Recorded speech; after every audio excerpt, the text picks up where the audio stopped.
Shalom, selamat siang untuk Bapak Ibu semuanya. Shalom. Terima kasih Bu Tiwi, kami telah menantikan kehadiran Ibu di sini. Dan puji Tuhan, Ibu Tiwi bersama kita semua sehat pada siang hari ini. Sehingga pada kesempatan ini kita akan melanjutkan kegiatan periode kita per bulan, yaitu PMO Letter Sekolah. Untuk memulai acara ini, saya undang Bapak Ibu semua berdiri, kita menyanyikan lagu Indonesia Raya.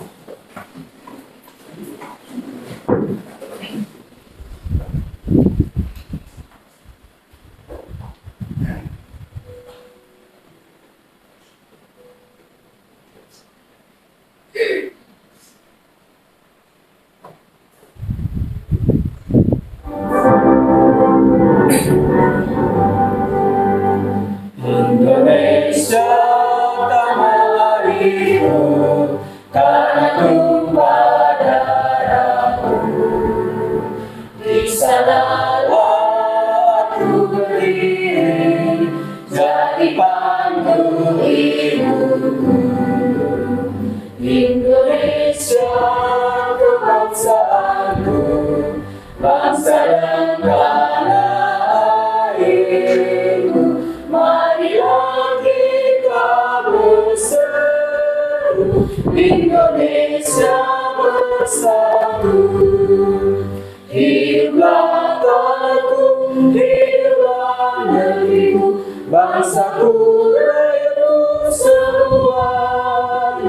Bangunlah jiwanya, bangunlah badannya, untuk Indonesia Raya. Indonesia merdeka, merdeka, tanahku, negeriku yang ku cinta. Indonesia merdeka, merdeka, hiduplah Indonesia Raya. Indonesia merdeka, merdeka, tanahku, negeriku yang ku cinta. Indonesia merdeka, merdeka, hiduplah Indonesia Raya. Bapak Ibu semua, silakan duduk. Kita membuka kegiatan ini dengan doa. Oleh karenanya saya minta kesediaan dari Pak Hari memimpin kita di dalam doa.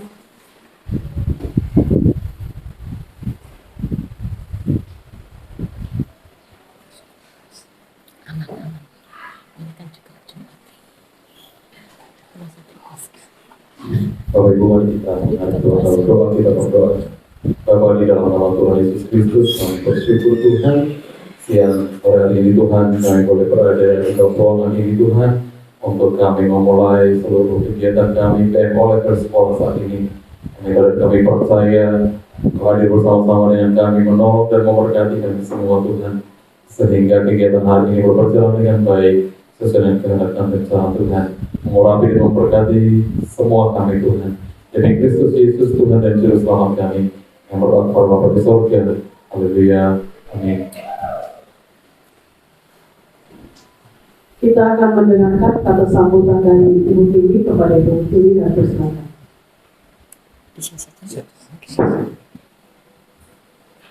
Shalom. Shalom. Assalamualaikum warahmatullahi wabarakatuh. Waalaikumsalam. Salve. Salve. Om Swastiastu. Om Swastiastu. Namo Buddhaya. Namo Buddhaya.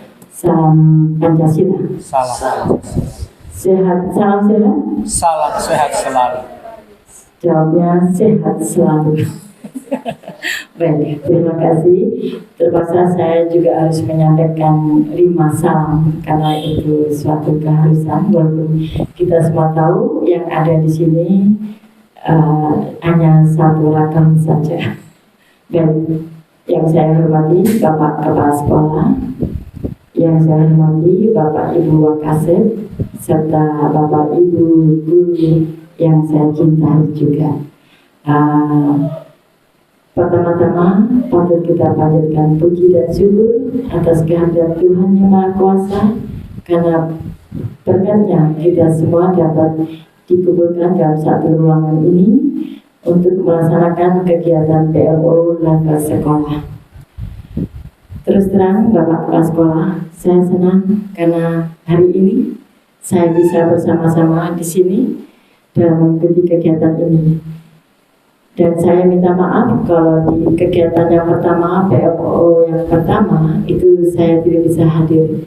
Memang dalam hati saya sebagai pengawas pembina, saya merasa mempunyai utang. Karena setiap kegiatan terkadang saya tidak bisa hadir. Tapi puji Tuhan, hari ini kita bisa bersama-sama. Baik Bapak Ibu, kegiatan ini saya dapat berita tadi dari beliau Bapak Kepala Sekolah bahwa ini sudah merupakan suatu kegiatan rutinitas yang dilaksanakan setiap 2 bulan sekali. Untuk tanggal, apakah sudah ditetapkan atau tidak? Hanya bulan saja. Ya, hanya bulan saja. bulannya saja. Jadi tanggal dan hari disesuaikan. Ya. Baik, dalam kegiatan ini kira-kira yang sudah pertemuan Bapak Ibu lakukan tempoh hari itu pasti sudah membawakan hasilnya. Sudah ya? Oke.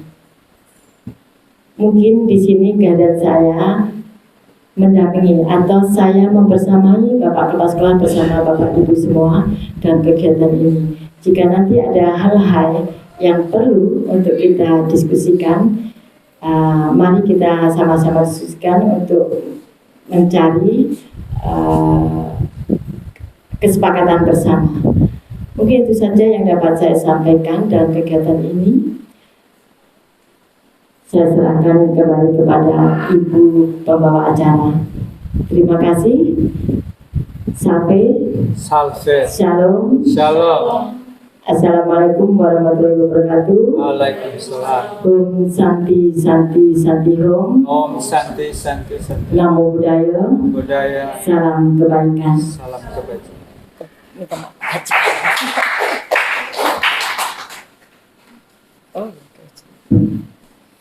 Terima kasih Bu Tiwi sudah menyampaikan kata sambutan. Untuk berikutnya saya kembalikan ke Pak Martin sebagai Ketua Komite Bergerak untuk memulai PLO DPR Sekolah. Bapak Martin, kami persilakan.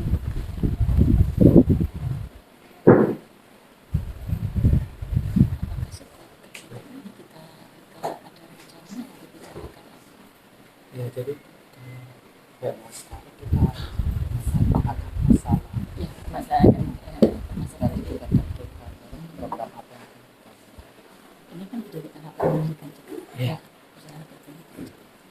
Baik, Bapak Ibu, PLO level sekolah ini merupakan periode yang kedua.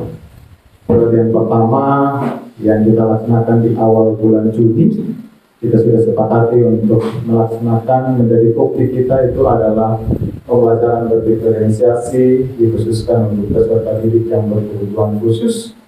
Namun dalam pelaksanaannya kegiatan itu dalam satu periode PMO belum dapat terselesaikan, sehingga akan kita lanjutkan lagi di periode yang kedua. Dan juga hari ini Bapak Ibu, kita akan bersama-sama mendiskusikan apa yang menjadi permasalahan kita, apa yang menjadi topik yang akan kita bawa untuk kita selesaikan dalam kurun waktu 6 bulan ke depan.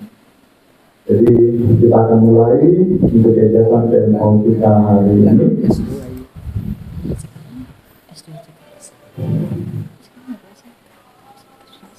Baik, PMO itu bagaimana kita bersama-sama Bapak Ibu merefleksikan proses pembelajaran yang sudah kita laksanakan, sudah menemukan masalah, mencari akar masalah, dan kita bersama-sama mendiskusikan solusi untuk kita dapat menyelesaikannya. Ada 4 tahap Bapak Ibu untuk kita dapat melaksanakan atau menyelesaikan masalah yang ada. Yang pertama adalah tahap refleksi pembelajaran Bapak Ibu yang selama ini sudah kita lakukan di setiap hari Jumat. Kita sudah laksanakan refleksi pembelajaran, di mana refleksi pembelajaran itu berpusat atau berbasis pada peserta didik. Yang kedua, yang hari ini kita akan lakukan Bapak Ibu, kita akan bersama-sama menemukan topik yang menjadi prioritas kita Bapak Ibu untuk kita selesaikan dalam kurun waktu 6 bulan ke depan.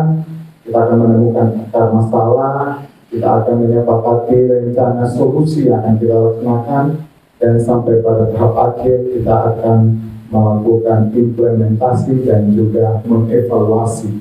Hasil evaluasi itu apakah sudah terlaksana dengan sempurna? Kalau tidak, kita akan lanjutkan lagi di PMO periode yang selanjutnya. Baik,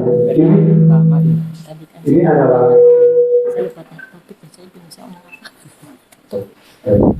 ini adalah topik dan juga subtopik yang akan menjadi fokus kita. Yang pertama adalah topik manajemen dan pengembangan sekolah, dengan subtopiknya kurang lebih ada 9 subtopik. Filenya Bapak Ibu sudah bisa lihat. Yang kedua itu adalah implementasi pembelajaran di kelas, dengan subtopiknya kurang lebih ada 11 subtopik yang sudah ada. Yang ketiga tentang iklim keamanan dan inklusivitas dengan 6 topik, dan juga topik peningkatan kapasitas guru kurang lebih ada 8 subtopik di situ. Nah, ini bulan pelaksanaan demo, sehingga nanti ketika kita laksanakan ya tidak kaget lagi. 2023 sudah kita lewati, sekarang kita masuk 2024 bulan Februari. Nanti bulan April lagi Bapak Ibu akan bersama-sama mulai mendiskusikan tentang proses yang sudah kita rencanakan sudah sejauh mana, dan kita akan mengevaluasi proses tersebut, topik yang sudah kita sepakati nanti di bulan Juni. Baik, ini adalah rancangan visi misi. Ini masih berupa rancangan karena belum kita sepakati. Yang ini juga menjadi salah satu dasar bagaimana kita mau menentukan topik yang akan kita fokuskan untuk kita selesaikan dalam 6 bulan ke depan. Rancangan visi kita yang sudah kita sepakati bersama itu adalah menjadi pusat pendidikan berpendidikan Kristen, unggul, inovatif, inklusif, dan berpusat pada peserta didik. Ini akan menjadi fokus kita, bagaimana kita mencari solusi dalam permasalahan kita. Yang kedua, untuk rancangan misi, yaitu menumbuh kembangkan nilai-nilai dasar kekristenan, mewujudkan karakter peserta didik yang mencerminkan profil pelajar Pancasila, menjadikan peserta didik yang unggul, berdaya saing dan dalam iptek, cerdas, berbudaya, dan mampu berinovasi sesuai perkembangan zaman. Dan misi yang terakhir adalah menciptakan lingkungan sekolah yang inklusif bagi seluruh peserta didik. Ini topik pertama Bapak Ibu yang pada periode Juni 2023 kita sama-sama sepakati, tapi dalam pelaksanaannya kita belum dapat menyelesaikan karena Bapak Ibu guru masih ada yang belum melaksanakan asesmen sesuai dengan kemampuan daripada peserta didik, dalam tanda kutip adalah anak berkebutuhan khusus. Topiknya adalah implementasi pembelajaran di kelas, subtopiknya pembelajaran berdifferensiasi. Penanggung jawabnya adalah Ibu Matilda Rimalaya. Nah, ini akan menjadi diskusi kita hari ini Bapak Ibu untuk topik yang kedua yang akan kita sepakati bersama-sama. Dan saat ini Bapak Ibu saya ingin mendengarkan hasil refleksi Bapak Ibu mengenai proses pembelajaran yang sudah kita laksanakan dari bulan Januari sampai pada saat ini. Kita akan memasuki ujian tengah semester pada kelas 10-11 dan ujian akhir semester pada kelas 12. Jadi sekarang juga saya langsung berikan kesempatan kepada Bapak Ibu. Silakan Bapak Ibu menyampaikan hal-hal yang menjadi kendala ataupun masalah dalam pembelajaran Bapak Ibu yang akan kita sama-sama sepakati apakah merupakan fokus kita untuk topik demo kita di periode yang ini. Jadi saya berikan kesempatan kepada Bapak Ibu, silakan menyampaikan apa yang menjadi kendala dari Bapak Ibu. Waktu dan kesempatan saya persilakan.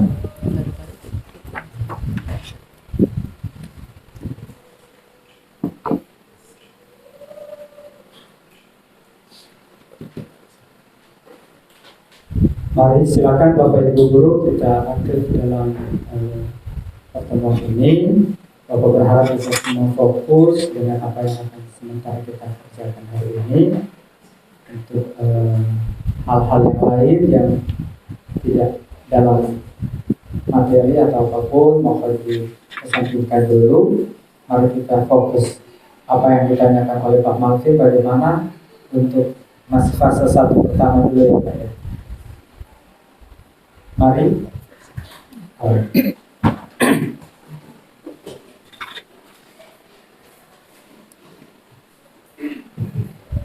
Baik, terima kasih untuk kesempatan diberikan. Shalom, selamat siang Ibu Tiwi. Seperti kembali kami untuk Ibu hadir bersama kami di kesempatan ini. Kebetulan ada hal-hal yang mungkin yang saya temui untuk anak berkebutuhan khusus di kelas yang saya sementara ampuh ini, di kelas 11H yang sudah kita tahu bersama ada salah satu anak berkebutuhan khusus namanya Ingrid. Nah, saya kebetulan untuk modul ajar semester ini bahasa Inggris tingkat lanjut, ada satu modul ajar ini tentang vocabulary exposition teks karangan eksposisi. Nah, memang saya sangat mengalami kendala. Kalau semester kemarin naratif masih agak mendekati jadinya, karena kami berusaha untuk memahami cerita narasi dan agak masuk, tidak terlalu susah. Tapi yang teks vocabulary ini basisnya adalah, dasarnya adalah argumentasi.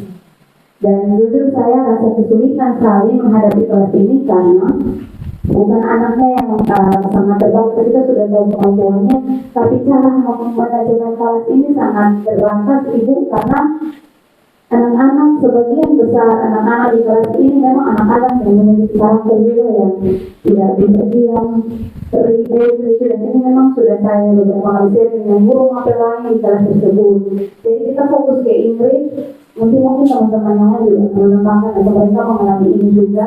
Kita fokus anak tersebut, tapi yang lain akan lebih mendominasi situasi di kelas dengan ribut, tidur, bercerita, dan banyak sekali hal, karena ada sekitar 6 anak laki-laki yang sangat dominan. Untuk tidak bisa juga kita fokus ke Inggris saja lalu kita biarkan mereka seperti itu. Dan selain Inggris juga ada 2 anak lainnya yang memang kita sudah menggunakan mereka, ada di kode juga yang perlu kita juga perhatikan. Nah, untuk teks argumentasi sendiri, untuk Inggris yang saya alami ini hanya sampai pada menulis kalimat, menulis menyalin dari buku. Nah, kita ketika menjelaskan anak ini tidak bisa mengikuti ini, dan saya duduk dengan dia dan saya sampaikan ini terdapat. Sedangkannya adalah terdapat. Inggris berpikir tentang sesuatu, tapi dia kebanyakannya adalah berngomong, bertanya-tanya, tapi dia memang sangat sulit untuk dicerna oleh anak Inggris. Nah, yang saya mau sampaikan ini, selain itu saya berhubungan juga bagaimana cara menjalankan manajemen kelas ini, karena sepertinya butuh tambahan atau bagaimana begitu, tapi kan tidak bisa juga. Nah, ini yang agak saya kesulitan karena anak-anak yang lain itu terlalu sangat aktif luar biasa di kelas 11H. Karena Inggris ditempatkan di kelas itu yang sudah keadaannya seperti itu, tapi lingkungan belajarnya itu sangat membutuhkan kita untuk memperhatikan yang lain juga secara serius. Ini ternyata setelah saya bicara dengan Sirma, contohnya melihat terlebih, sedangkan kita mau bertukar jam pelajaran itu kita suruh karena duluan istilahnya, karena pasti akan anak-anak itu juga yang luar biasa. Jadi ada kesulitan, apalagi materi saya yang sektor position ini, sehingga mungkin saya butuh saran dari Ibu untuk bagaimana apa yang kita alami ini. Itu saran dari Ibu atau Pak Majabdul yang bisa jawab. Atau ini merupakan evaluasi saya temui. Terima kasih. Baik, terima kasih Miss. Permasalahan setiap kelas pasti ada, dan memang Bapak Ibu alami, terutama jika kita mempunyai salah satu siswa yang membutuhkan ekstra perhatian, gitu. Jadi untuk yang mungkin kalau saya beritahu, untuk yang 6 anak, apakah dia yang normal-normal atau dia yang karena dia saat itu memperhatikan si Ingrid, tapi yang 6 itu pokoknya terlalu over. Apakah dia termasuk dikategorikan siswa yang berkebutuhan khusus atau yang normal? Yang normal, oke. Itu laki-laki semua. Oke. Kalau Ibu saat Ibu mengajar, bagaimana dengan tingkat kemampuan kognitifnya mereka? Baik atau kurang juga? Yang 6 orang. 6 orang ini. Kalau jujur saya katakan kurang. Oh, kurang juga. Iya. Bahkan ada satu anak Samuela itu beberapa kali dari semester lalu saya sudah perhatikan anak itu, saya baru habis bicara atau saya baru habis jelaskan atau saya baru habis klarifikasi dari kelompok punya pandangan atau argumentasi, saya klarifikasi kembali atau saya tegur kembali, terus saya meminta dia untuk ngomong kembali, terus sama dia tidak bisa, atau bahkan membaca dalam bahasa Indonesia juga tidak bisa. Jadi memang ada beberapa anak yang agak susah Ibu untuk mencerna. Terima kasih. Baik, itulah hebatnya guru ya. Hebatnya guru jika di kelas itu termasuk umur siswa adalah masyarakat kecil. Tapi begini Bu, ini pengalaman. Siapa tahu ya, pengalaman saya sewaktu saya masih menjadi guru di SMA 3. Nah, saya punya siswa juga Ibu. Itu anaknya tuh, saya rasa dia ini hadir di sekolah itu hanya untuk pelengkap hidupnya dia saja, bukan untuk masa depan. Mengapa saya katakan demikian? Karena dia datang selalu terlambat, dan dia datang tidak pernah membawa pulpen ataupun buku sama sekali, dan dia datang tidak pernah menegur siapa yang ada di situ.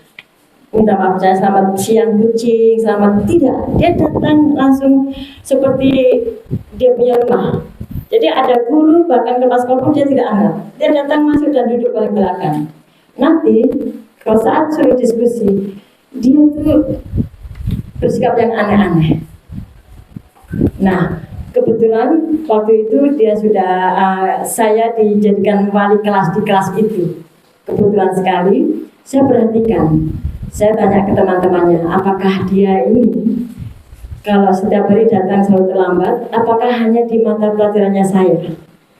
Ternyata dari teman-temannya itu berlaku untuk semua guru. Jadi memang dia seperti itu. Tapi cara saya Ibu, minta maaf, cara yang saya buat. Dan mungkin teman-teman selalu bilang, ya itu orang Jawa. Nah, saya rasa orang Jawa dengan orang NTT sama. Jadi cara saya waktu diskusi, saya khusus waktu kerja mandiri. Dia kan duduk paling belakang. Saya berjalan mendekati dia. Kebetulan dia ini duduk tidak mau dengan temannya, dia sendiri. Terus saya ambil kursi, saya duduk berdekatan begini. Saya tanya-tanya, kakak sudah kerja? Belum. Ada bawa buku tidak? Sorry. Baik, Ibu kasih kertas ya untuk kerja. Saya ambil kertas saya. Bawa pulpen. Sorry. Dia wajah itu wajah yang tawar sekali, wajah yang tidak ada tanda-tanda dia hidup atau dia mati pokoknya. Akhirnya saya bawa Ibu, saya kasih terus sambil saya jaga, sambil ngomong, kakak dari mana? Saya tanya. Dia lama jawab, orang tua. Waktu saya tanya orang tua, saya lihat ada perubahan wajahnya yang tidak suka. Saya bilang, aduh minta maaf kalau itu salah. Saya lihat apa? Dia bilang gitu. Jadi bahasanya juga bahasa yang datar-datar gitu loh ya, tidak tahu bahwa dia itu bicara dengan siapa, berhadapan dia tidak bisa mendengarnya. Oh minta maaf. Akhirnya Ibu mengarang cerita. Maaf kalau orang tua kakak berpisah. Ibu ini lebih sadis. Ibu mengarang cerita. Orang tua Ibu juga. Ibu ini anak bodoh. Orang tua pisah waktu Ibu masih kecil. Padahal minta maaf, orang tua masih ada semua dan tidak bisa. Tapi saya mengarang ceritanya. Jadi kan pertama sakit, pertama lihat teman-teman dengan orang tuanya gitu, ibu rasa sakit toh, rasa marah. Tapi tidak, akhirnya ibu SMP, ibu masuk SMP kelas 3, ibu sadar orang tua boleh hancur, tapi saya tidak boleh hancur. Dan saya tunjukkan kepada orang tua, walau saya orang tua pisah, saya harus berhasil. Dan sekarang ibu jadi guru. Saya tahu kakak ini anak baik. Dari wajahnya saya tahu kakak orang baik. Saya pegang. Percaya. Jangan karena orang tua kita hancur. Tunjukkan kepada orang tua bahwa kita bisa berhasil tanpa mereka. Ibu, apa yang terjadi? Ya mungkin juga besoknya ibu dia ke sekolah. Dia mulai bawa buku 1 lembar. Taruh di belakang sini. Dia pun celananya. Terus akhirnya sudah, dia mulai ada baik perubahan-perubahan. Teman-temannya yang nakal pun saya minta tolong. Kamu kan teman baik, dia juga baik. Akhirnya saya minta bantuan mereka untuk melihat, artinya bukan ya, tapi apa yang terjadi ibu di saat dia lulus SMA. Saya bangga, dia bekerja di Teko Glory di bagian penitipan barang. Itu yang saya, jadi barangkali mungkin pendekatan kita, anak begitu jangan kita kasar, tapi kita coba mencari atau diberi tugas. Ada satu pengalaman juga, anak ini nakal sekali, tapi dia diberi tugas untuk tugas mencatat anak yang tidak, yang bolos-bolos pada di sekolahnya. Dia diberi tanggung jawab seperti itu. Dan kiranya itu bisa merubah. Barangkali yang 6, hanya ini kok banyak sekali 6 ya. 6 orang dalam satu kelas, ditambah lagi yang berkebutuhan khusus 1 orang ya Bu ya. Yang berkebutuhan khusus berapa orang? 3 saya Bu. Ada 3. Nah, coba yang nakal-nakal tadi dibagi 2 saja. Dia mendampingi yang berkebutuhan khusus 2 orang. Tapi ibu juga harus dampingi juga, artinya bukan dilepas. Ku panggil mereka ber-6, seakan-akan ibu tidak tahu bahwa mereka itu lagi nakal, anak yang perlu perhatian. Saya lihat kakak, panggilannya bagaimana terserah, kakak atau adik, mungkin bisa bantu ibu kok untuk membantu ini. Coba, ibu dicoba. Libatkan dia untuk suatu tanggung jawab, siapa tahu bisa. Mungkin itu dari saya ibu, mungkin ada tambahan dari bapak kepala sekolah ataupun Pak Madu. Ya, Pak Petra ada kok. Pak Petra. Nah, itu kan di kelasnya Pak Petra ya. Ya, mungkin dari Pak Petra saya minta untuk balik kelas, karena dia yang menganalisis setiap anak ya. Atau mungkin sebelum Pak Petra saya tambahkan sedikit dari yang tadi disampaikan. Benar itu saya pernah melakukan hal yang sama yang dilakukan pada anak Reynold. Pertemuan pertama saya waktu itu kami asesmen diagnosis menggunakan HP, menggunakan kuisis. Saya waktu itu sangat terkejut karena dari kelas 10 kan banyak teman-teman bercerita Reynold seperti ini, kasus Reynold ini, dan Pak Polisi kesulitan. Pas naik kelas 11 baru saya hadapi pertemuan pertama itu ibu. Dia duduk santai dan memang dia tidak mau menunjukkan sikap kerjasama dalam kursi. Jadi dia ambil HP lalu dia buka Instagram, WA. Waktu itu saya langsung koordinasi dengan Pak Petra untuk langsung datang di kelas. Karena waktu itu dia dengan terang-terangan dia tunjukkan dia tidak mau. Saya tanya kenapa kamu tidak ikut kuisis, padahal sudah ber-HP sore gitu. Dia jawabnya silahkan. Terus saya bilang HP kamu ditahan dulu, nanti ketemu Pak Petra setelah ini. Kita bertemu Pak Petra setelah jam pelajaran selesai, kita bertemu dengan Pak Petra. Mungkin karena Pak Petra sudah berdekatan dengan dia, jadi dia datang cari saya di sini, di meja ini, dan dia minta maaf. Jadi saya suruh dia berburu dulu, dan saya sudah pegang tangan kayak orang pacaran waktu itu di sini. Dan saya berdekatan hati-hati dia. Setelah saya amati memang anak ini ingin menunjukkan sesuatu begitu, karena mungkin rasa di rumah berbeda atau bagaimana, saya tidak mencoba itu. Dan pertemuan berikut saya terus amati. Saya rangkul dia ketika dia kedapatan menggunakan HP ketika kuisis. Saya peluk dia punya belakang, mari kita ke Pak Petra. Dia ciba saya begini Bu. Jadi saya juga saat itu saya sangat emosional, tapi saya tahan diri. Jadi saya Pak Petra bicara saja dengan dia. Nah, saya masih pertemuan berikut saya masih bicara hati-hati dia, dan puji Tuhannya adalah Reynold saat ini ibu berubah. Saat saya masuk kelas, mereka tidak tahu berbahasa Inggris. Program belajar atau kesepakatan kelas kita adalah berdoa membuka pembelajaran yang bahasa Inggris, menutup dulu yang bahasa Inggris. Dia sama sekali tidak mau berdoa, dia bilang begini, kok kita orang bahasa Indonesia, orang Indonesia karena dia sudah bahasa Inggris. Dan itu buat saya, aduh, hanya dia satu-satunya anak selama saya jadi guru bahasa Inggris, dia saja. Dan akhirnya saya mengambil keputusan ini, kalau kegiatan mereka tidak bisa. Jadi saya melafalkan kalimat per kalimat, dia tulis dan dia hafalkan. Dan pertemuan sudah mungkin sekitar 3 pertemuan, dia tidak pernah alfa, baru alfa kemarin hari Selasa. Dan setiap pertemuan ketika saya kalimat bisa doa, dia langsung sigar lama dan lancar mulut. Dan saya menyimpulkan bahwa ternyata anak ini butuh pendekatan yang seperti ini. Nah, yang kesulitan tadi saya sampaikan, Ibu, ternyata bukan hanya Renol, berpindah ke yang lain-lain dengan sifat dan karakter yang berbeda lagi. Contohnya kayak anak Developer yang sudah 5 kali atau 6 kali pertemuan tidak hadir. Terus anak Evan yang di kelas, ada anak Evan yang di kelas, kalau tidak mengantuk, tidak tidur, berarti dia berteriak, mohon maaf, wah, begitu kayak monyet atau apa, kayak pokoknya dia suara-suara binatang mereka buat di kelas.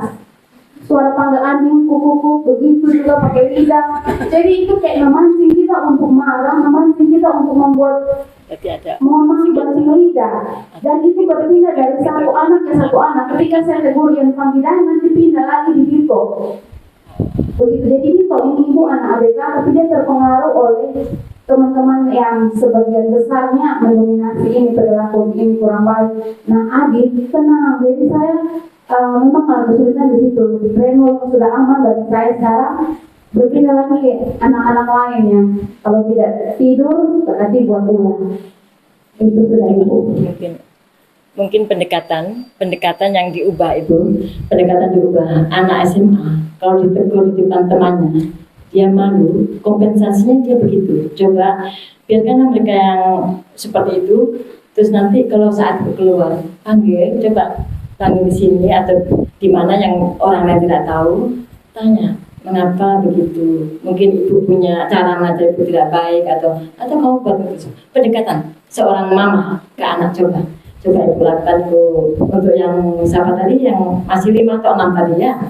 Coba tanya baik-baik. Kita memang kadang-kadang siapa sih yang nggak emosi, gitu. Dia buat begitu di kelas, tapi kalau semakin kita tegur, oh anak SMA itu, dia juga malu tuh, untuk nutup malunya, dia akan buat seperti itu.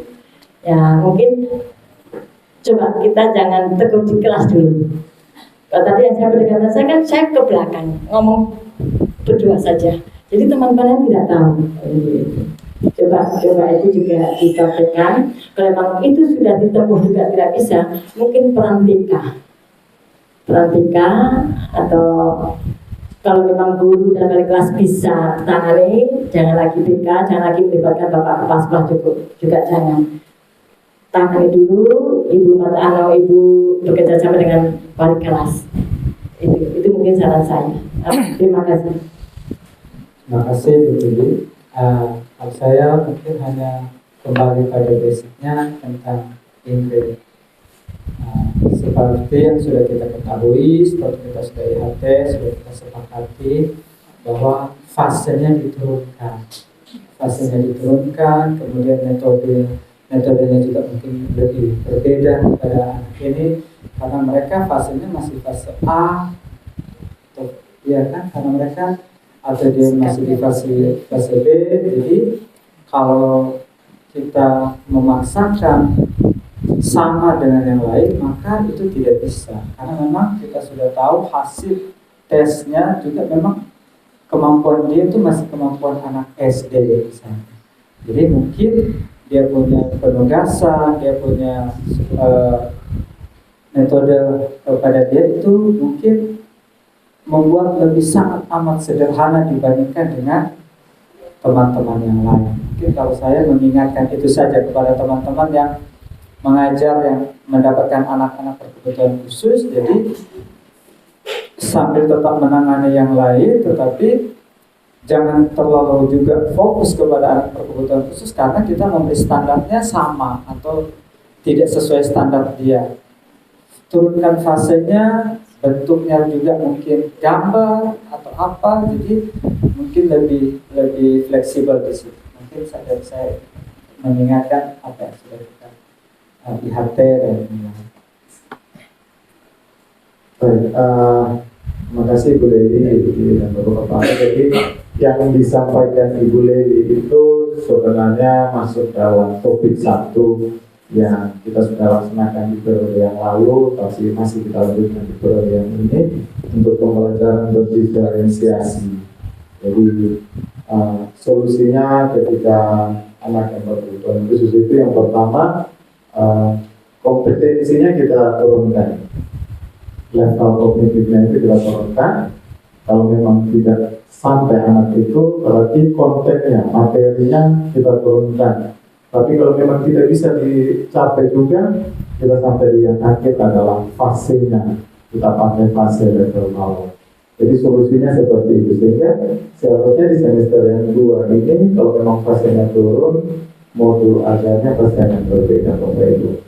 Dan itu nanti akan dilihat oleh komputer juga. Itu berdasarkan hasil diskusi kita dengan Bapak Ibu guru sekolah makarat dari sekolah luar biasa yang sudah menyampaikan untuk bagaimana kita melaksanakan penanganan untuk anak-anak berkebutuhan khusus. Jadi untuk masalah dari Ibu Leli kita tampung, kita masukkan masih di topik yang pertama. Untuk pembelajaran berdiferensiasi itu subtopiknya. Topiknya adalah implementasi pembelajaran di kelas. Tadi salah satu solusi yang ditawarkan Ibu Leli itu adanya guru pendamping yang sampai saat ini kita masih berusaha untuk mencari solusi bagaimana dalam pembelajaran berdiferensiasi ini. Solusi yang paling tepat itu adalah adanya guru pendamping. Di sekolah inklusi juga memang harus ada satu guru yang memang untuk sekolah inklusi dari pendidikan inklusi. Guru tersebut, jadi dia fokus untuk pada anak berkebutuhan khusus tersebut. Itu yang masih menjadi catatan kita Ibu Leli. Kita akan masukkan menjadi salah satu solusi untuk topik kita yang pertama. Jadi mungkin Bapak Ibu yang berikut mungkin bisa melihat masalah dari topik yang berbeda, sehingga bisa menjadi tambahan referensi untuk menjadi fokus kita untuk PO yang sekarang. Jadi kalau memang belum ada mungkin sekarang kita masih dalam masa-masa untuk konsultasi perangkat, konsultasi soal. Mungkin saya butuh pendapat dari Pak Putra, apakah memang semuanya sudah sesuai prosedur atau mungkin ada hal-hal yang perlu kita fokuskan untuk dalam hal penyusunan perangkat, modul, dokumen proyek ataupun mungkin asesmennya. Jadi Pak Putra mungkin bisa menyampaikan pendapat.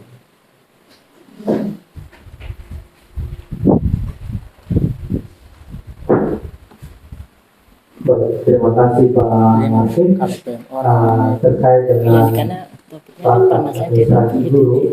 Yang menjadi fokus utama berkaitan dengan bagaimana guru memahami capaian pembelajaran dari fase masing-masing, dari fase E maupun fase F. Yang menjadi poin penting adalah ketika di fase F. Karena fase F ini untuk 2 tahun. Ya, hati-hati terhadap guru mata pelajaran yang mengajar di kelas 11.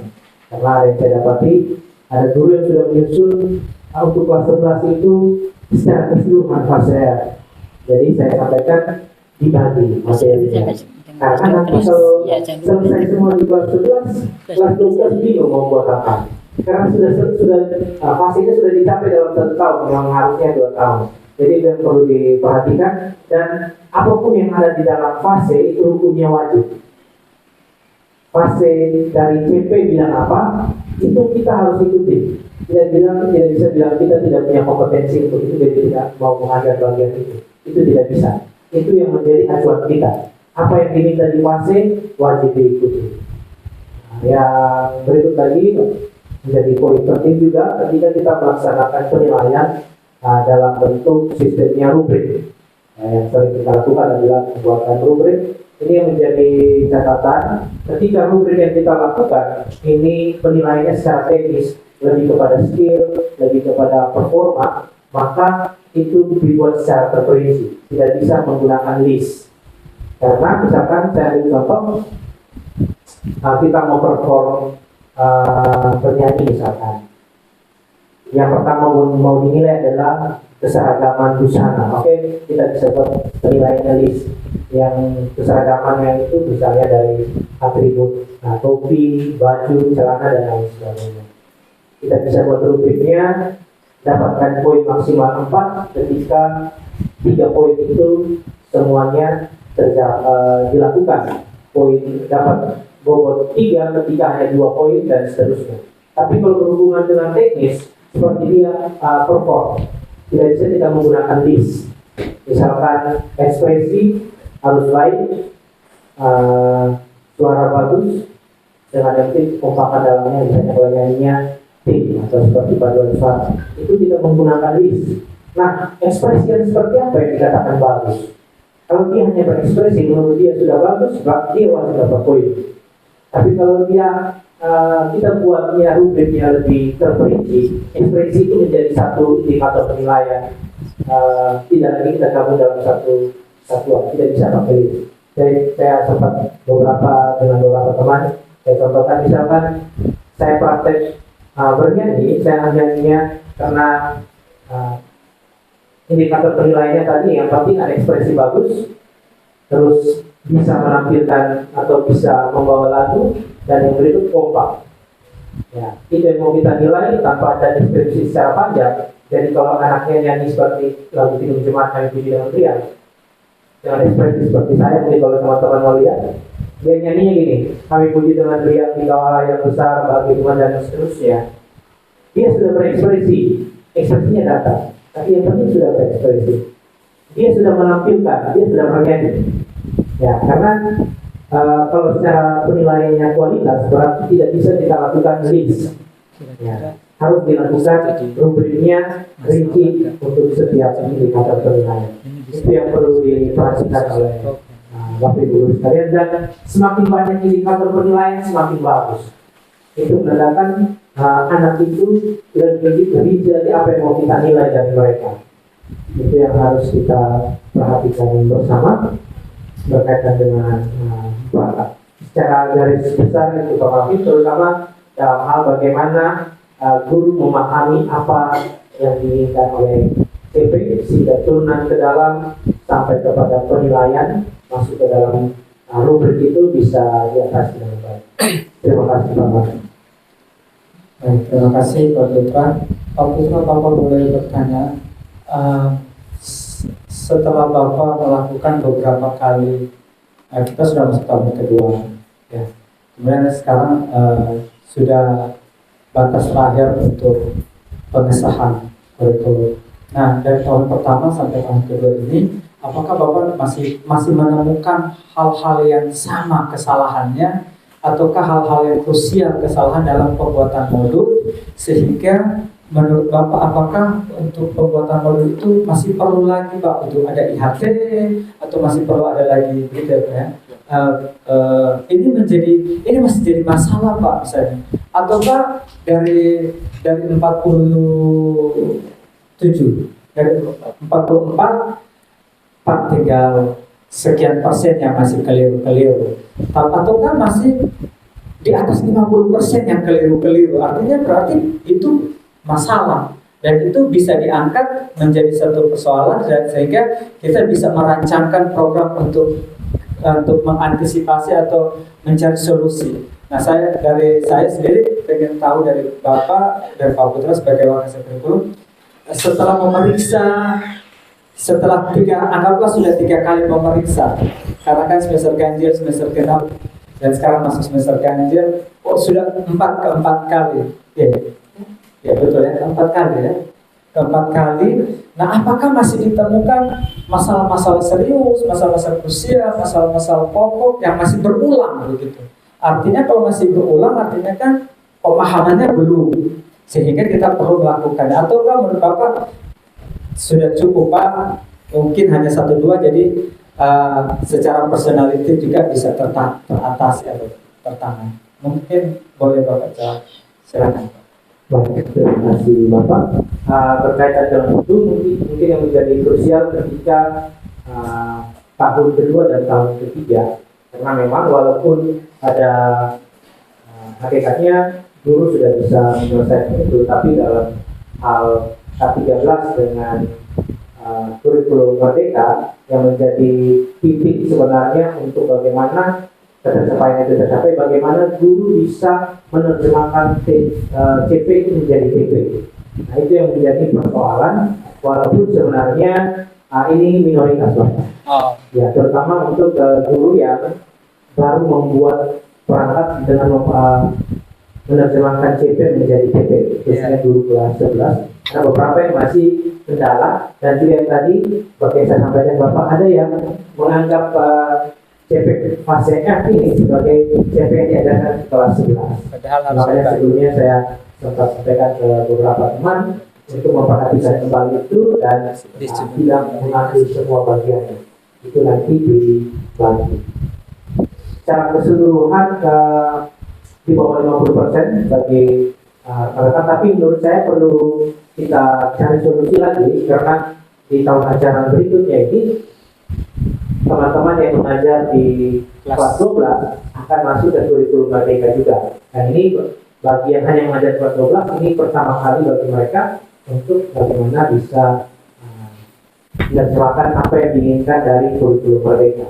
Jadi kita perlu cari solusi juga untuk ini, entah itu dalam bentuk pelatihan PDHT dan lain sebagainya. Tapi itu sangat penting, sekaligus juga refresh kembali. Terutama penekanan kita bagaimana strategi guru untuk fase F, pembagian materi, karena untuk setiap mata pelajaran itu kan elemennya beda-beda, dan ini yang membuat kendala, karena ada yang elemennya ini sebagai satu lingkup materi besar, ada yang elemennya ini sebagai bagian tingkatan, ya, seperti sebuah tingkatan kenaikan level. Karena materi yang di elemen 1 dan elemen 2 masih sama, tapi tingkat kenaikan level, sehingga itu seperti sesuatu yang harus lanjut kalau fase F, ya dia harus di kelas 11, dua-duanya di kelas 11. Materinya nanti akan kita bagi. Strategi ini yang perlu juga diperhatikan oleh guru-guru nanti yang akan mengajar kelas 11 dan 12, dan juga kerjasamanya. Serta guru mata pelajaran yang bertema seni budaya prakarya, mereka bertema, jadi harus kolaborasi. Jangan sampai ketika kelas 11 guru seni dan prakarya, misalkan seni ngajarnya musik dan teater, nanti di kelas 12 musik dan teater juga. Itu sudah tidak bisa lagi karena sudah diselesaikan di kelas 11.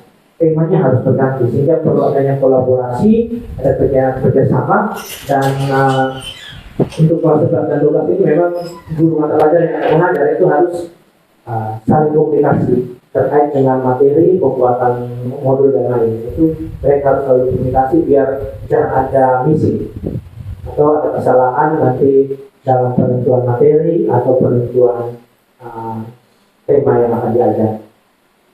Demikian. Baik, terima kasih Pak Putra.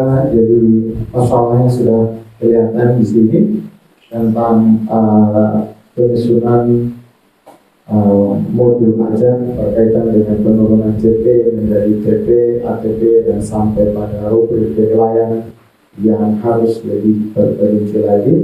Jadi mungkin saran solusinya itu apakah kita harus ada in-house training lagi Pak berkaitan dengan topik yang tadi tentang penyusunan modul ajar, in-house training yang berkelanjutan karena kita sudah pernah melaksanakan, atau kita fokusnya ke ngobrol forum diskusi antar guru untuk bisa berbagi, karena tadi Pak sampaikan kurang dari 50% guru yang masih mengalami kendala yang sama.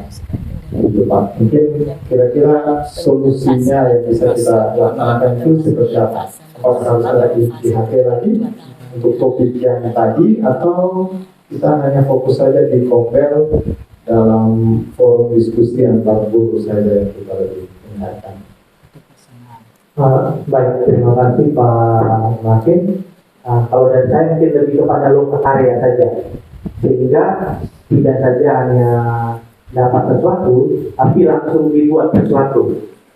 Ya, kalau langsung praktek itu kan langsung akan terasa manfaat dari ilmu yang didapat. Jadi ya, bisa juga ikut training ataupun loka karya, karena kalau dalam komunitas belajar ini pendataan outputnya seperti apa tidak kita kontrol. Tapi kalau dari Inhalteri ataupun kegiatan lokal karya dari pihak panitia ataupun bagian kurikulum bisa langsung kontrol output yang dihasilkan, karya yang dibuat, misalkan satu modul atau bagaimana. Begitu Pak Martin, terima kasih. Baik, terima kasih Pak Putra. Jadi untuk yang disampaikan Pak Putra, saya lihat dia masuk di topik peningkatan kapasitas guru dengan subtopiknya itu adalah IHT berkelanjutan. Jadi seperti itu. Mungkin ada tambahan lagi dari rekan-rekan guru yang lain. Mungkin ada masalah. Oh, dari Pak Marcel, silakan.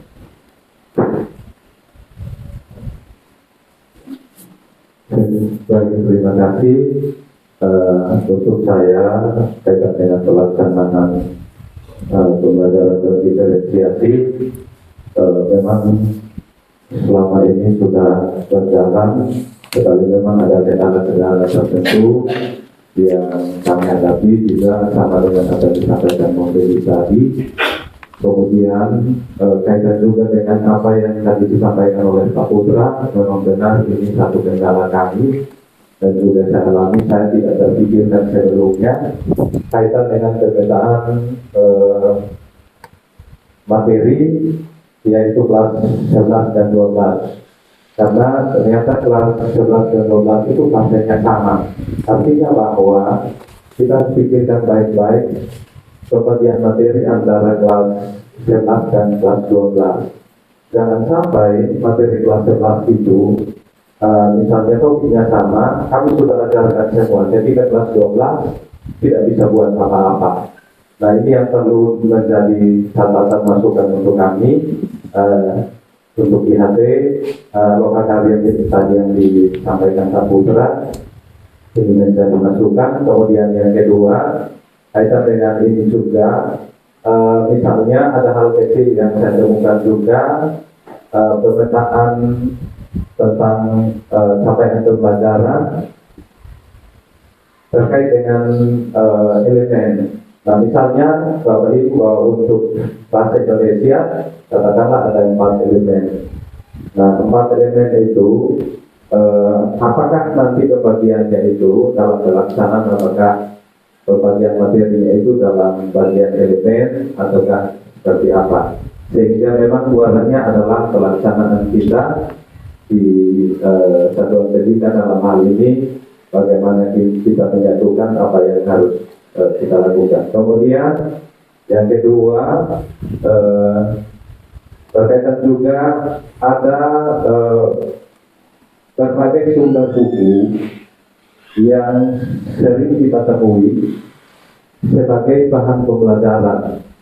Nah, kalau misalnya semester lalu, kurikulum 2013 itu cara kita menentukan materi itu gampang. Kenapa? Ketika kita melihat KD-nya, kita sudah tahu materinya apa. Tapi kurikulum mereka ini yang kita lihat adalah CP-nya. Dan CP itu, misalnya kami CP bahasa itu hanya mengidentifikasi tentang teks, tapi tidak identifikasi secara spesifik teks apa yang harus kami ajarkan.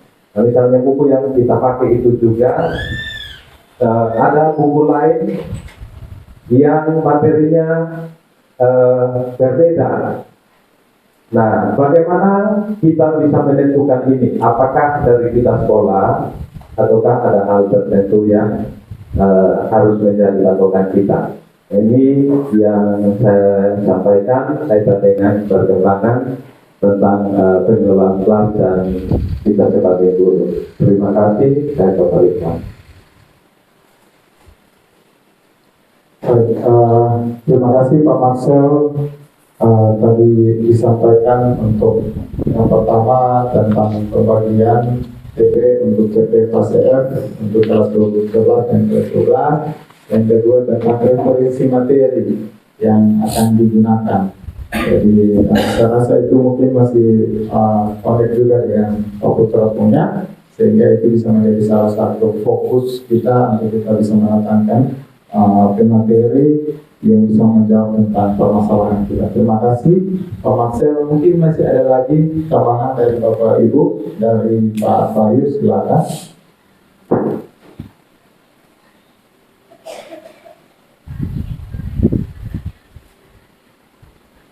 Terima kasih Pak Martin. Saya mau menambahkan sedikit, mungkin sebagai masukan saja.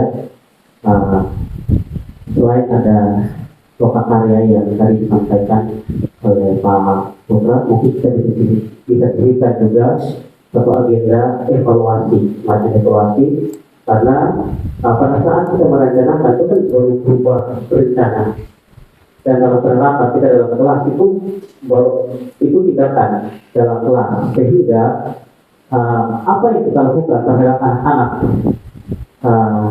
ABK ini dapat didokumentasikan dan tidak sebatas kita evaluasi secara lisan, tetapi ada tertulis. Nah, di situ akhirnya kita dapat semacam evaluasi yang tidak terlupa karena ada rekam jejak di situ. Terima kasih, itu saja.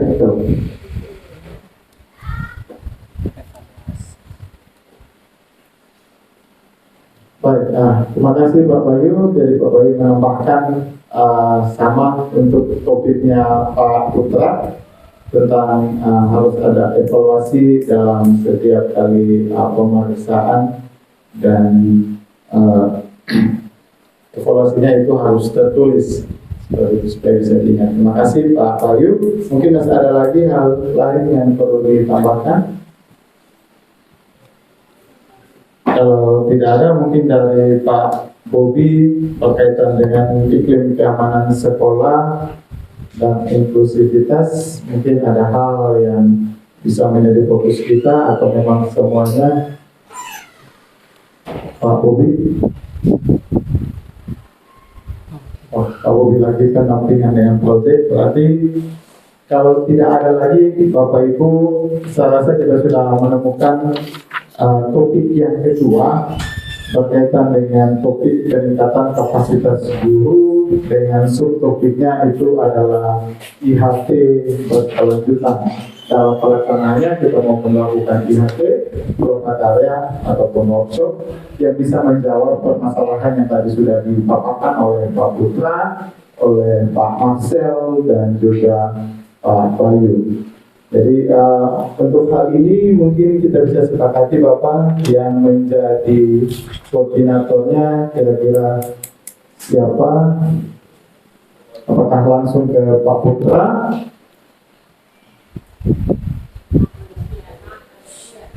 Atau mungkin ada yang lain? Karena kita harus menentukan koordinatornya. Pak Marcel. Baik, ada usulan dari Bapak, katanya Pak Marcel. Bagaimana? Setuju? Oke, baik.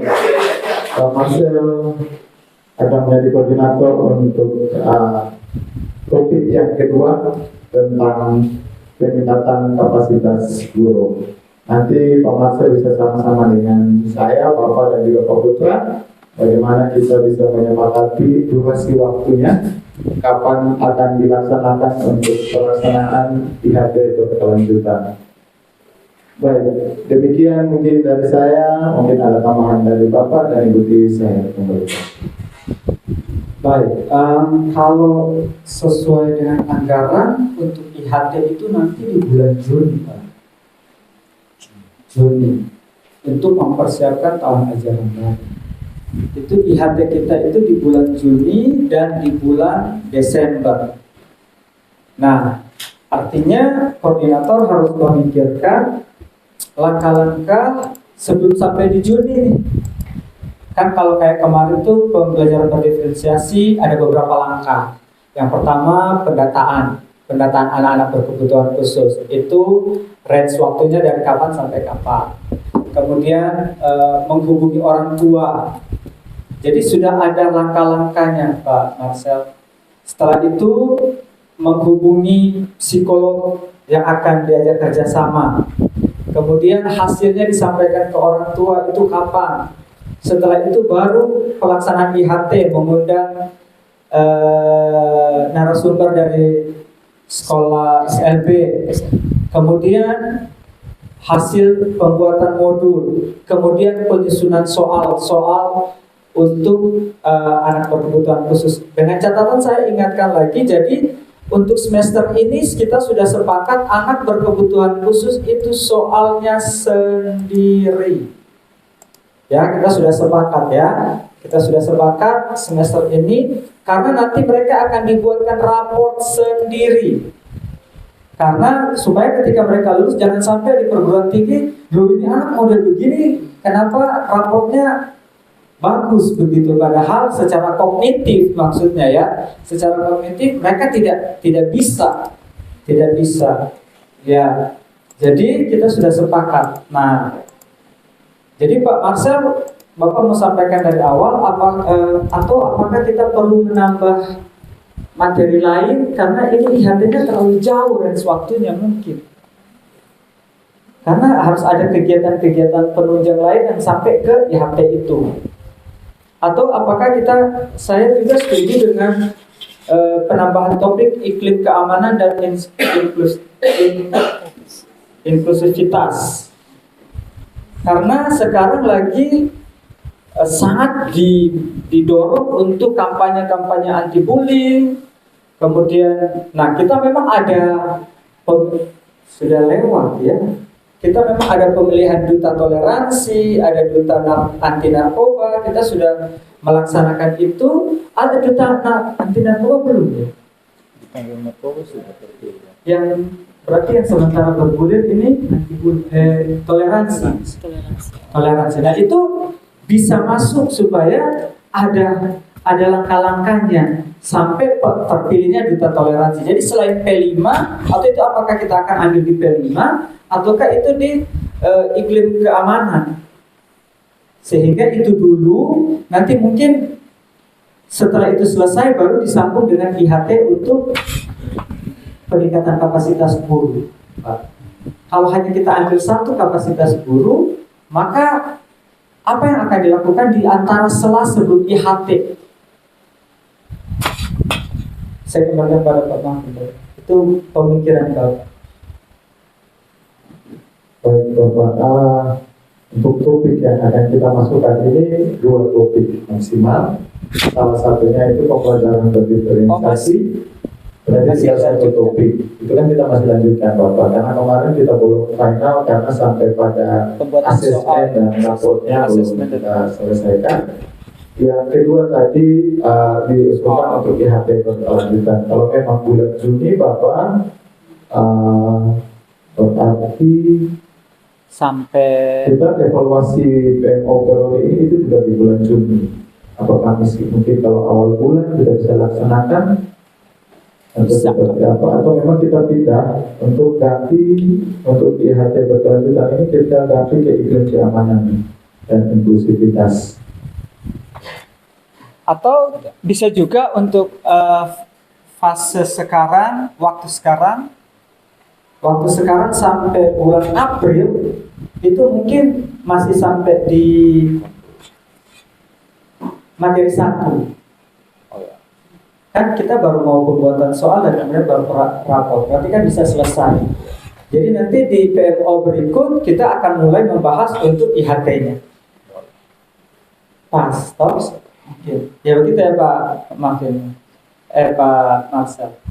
Jadi untuk sampai April ini kan kita Februari, April, Juni. Jadi Juni itu sudah klimaksnya untuk IHT. Silakan Pak Marcel mungkin. Ya. Baik, terima kasih Bapak. Pak Martin mungkin saya sebelum bicara mungkin Pak Martin bisa ulang topiknya tadi, topik IHT sehingga IHT berkelanjutan yang Pak Martin sampaikan. Topiknya peningkatan kapasitas guru, subtopiknya IHT berkelanjutan. Baik, Bapak Ibu, bahwa menyangkut dengan peningkatan kapasitas guru, atau tenaga pendidik. Di sini Bapak, target kita atau capaian kita, salah satu indikator kita lakukan tadi apa yang sudah disampaikan Pak Putra, bahwa hasil temuan ada beberapa teman-teman kita sebagai guru masih kendala soal misalnya CPE, modul adat dan seterusnya. Kemudian yang saya tawarkan di sini, kebetulan saya, salah satu tugas saya sebagai guru penggerak itu adalah tentang pemanfaatan sumber daya di lingkungan satuan pendidikan. Nah, ini saya tawarkan bahwa yang pertama, pemanfaatan aset sumber daya yang ada di satuan pendidikan atau sekolah kita itu juga sangat kaitan erat dengan pelaksanaan pembelajaran kita di kelas. Misalnya saat kita melakukan pembelajaran di kelas, ada hal-hal tertentu yang mungkin metode pembelajaran atau bagaimana pemanfaatan pembelajaran yang bisa kita gunakan. Nah, dari aset inilah nanti baru kita merujuk kepada pelaksanaannya nanti di IHB. Jadi ini usulan saja dari saya kembalikan.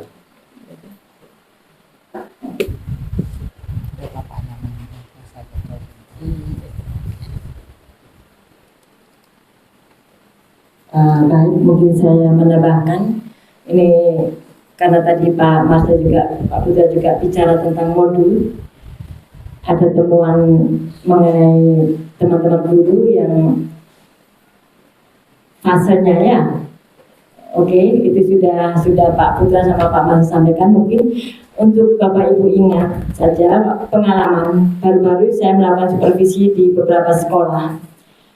Banyak sekali saya temukan bahwa tujuan pembelajaran yang Bapak Ibu tuliskan di modul ajar ternyata berbeda dengan yang ada di JP. Itu saja.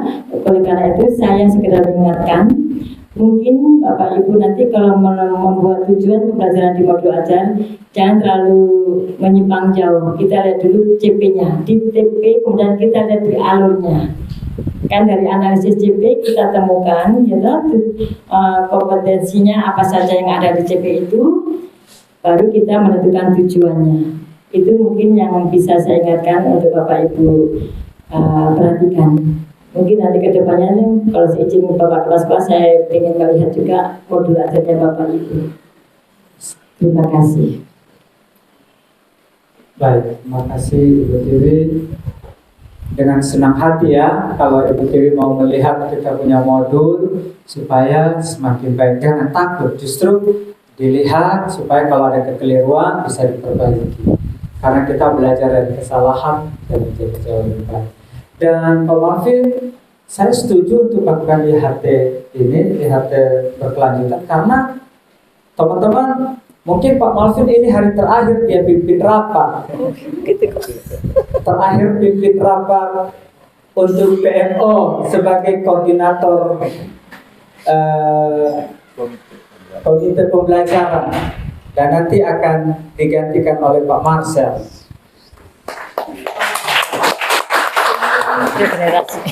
Ya, karena memang harus ada yang diganti. Demikian juga dengan Miss Ria, ini terakhir mereka akan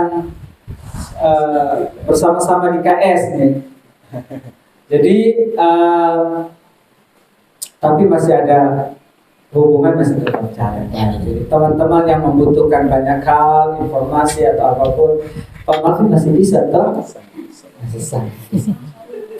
Tiba-tiba jangan sampai nomor langsung ganti dia. P3K atau CPNS. Oh, CPNS. Di Sendi? Di Undana. Ada yang di Undana, kalau Pak Marvin ini di Politan. Politan. Kalau Marcelan di Undana. Bahasa Indonesia. Oh, bahasa Indonesia sama dosen kimia juga. Miss Jacqueline dosen sosiologi. Ketemu Bunda.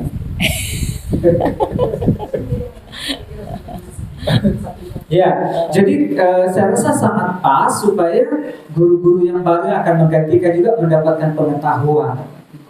Jadi kita yang sudah ada semakin diperlengkapi, semakin jelas, tapi juga guru-guru yang baru akan mendapat pengetahuan karena, dan juga untuk yang guru-guru yang akan mengajar kelas 3 kan mereka harus belum mulai sesuatu yang baru. Jadi saya rasa sangat pas. Jadi mungkin untuk pelaporannya untuk bulan awal ini Februari, Maret, April itu khusus untuk asesmen berdiferensiasi dengan rapor, dan itu tugas Pak Marvin sebelum pulang, sebelum meninggalkan harus sudah selesai itu rapor untuk anak-anak berkebutuhan khusus. Baru kemudian setelah itu PMO level berikutnya kita akan bicara untuk persiapan di HT berkelanjutan. Hasilnya nanti modul aja untuk tahun ajaran baru. Jadi Ibu Tiwi sudah booking jauh-jauh hari berarti ya. Karena Ibu Tiwi sekarang jam terbangnya juga luar biasa. Kita tepuk tangan dulu buat Ibu Tiwi. Kita punya pengawas dipakai di mana-mana, dipakai dengan luar biasa. Jadi bersyukur. Artinya kalau orang lain harus mencari waktu khusus, tapi kalau kita memang Ibu selalu hadir dengan kita. Jadi dua masalah ini akan kita laporkan di pelaporan. Ya. Baik, mungkin saya kembalikan kepada Pak Marvin. Baik, Pak Marcel lagi mungkin. Tadi usulannya Pak Marcel tentang pemanfaatan sumber daya di satuan pendidikan. Nanti kita bicara Pak Marcel, supaya itu bisa jadi salah satu langkah strategis untuk solusi dalam IHT berkelanjutan ini. Mungkin ada tambahan lagi Pak Marcel? Cukup Pak. Oh cukup. Baik. Kalau tidak ada, saya rasa untuk PMO kita level sekolah periode Februari 2024 sudah selesai. Terima kasih kepada Ibu Tiwi yang sudah berkenan hadir, Bapak Kepala Sekolah yang sudah bersama-sama di depan, dan juga teman-teman yang sudah membantu, teman-teman komite, ada Pak Jo, ada Ibu Ria, tadi dibantu juga oleh Mam Asep dan juga Pak Oscar bagian dokumentasi. Terima kasih atas bantuannya. Dan mungkin ada closing statement dari Ibu Tiwi. Baik, terima kasih Pak Marvin. Bapak Ibu, cukup satu saja.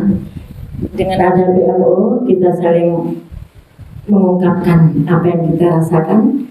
Di dalam PMO juga mungkin kita bisa berbagi praktek baik, teman-teman yang mengalami masalah teman lain alami. Jangan takut salah, karena dari kesalahan itu orang bisa menjadi sukses. Terima kasih, selamat sore untuk kita semua. Salam.